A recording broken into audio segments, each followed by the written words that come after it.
Once upon a time, in a land far, far away, two husky dogs named Max and Bella were having a conversation about negotiation.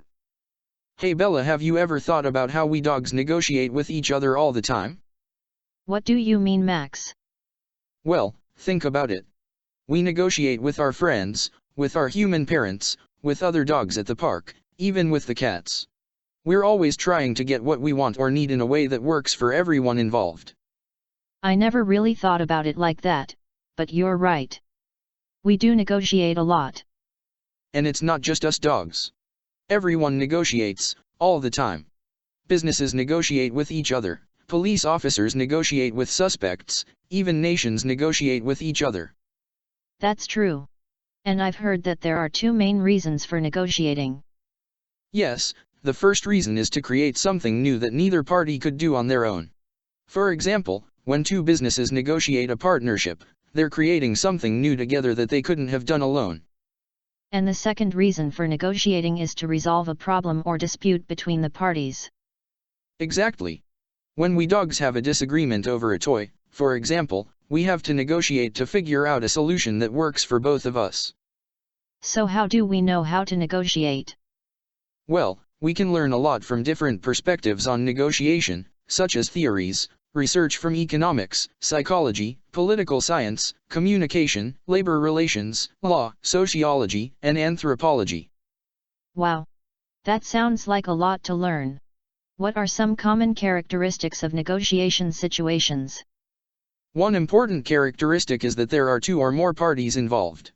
These could be individuals, groups, or organizations. And there's always a conflict of needs and desires between the parties, right?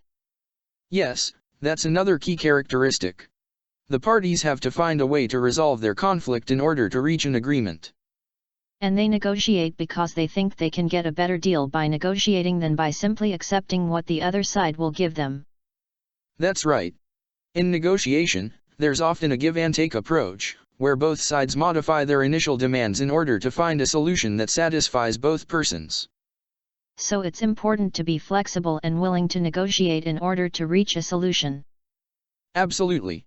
And another common characteristic is that the parties prefer to negotiate and search for agreement rather than to fight openly or break off contact. That makes sense. Those are the tangible outcomes. What about intangible factors in negotiation? Glad you asked. Intangible factors are the psychological motivations that can influence the parties during a negotiation. These can have a huge impact on the negotiation process and the outcome. Like the need to win or avoid losing, or the need to maintain a good relationship. Exactly. And finally, another important characteristic of negotiation is interdependence. I think I understand. Doesn't interdependence mean that the parties depend on each other to achieve their preferred outcome? That's right. Working interdependently allows the parties to achieve a better outcome than they could on their own.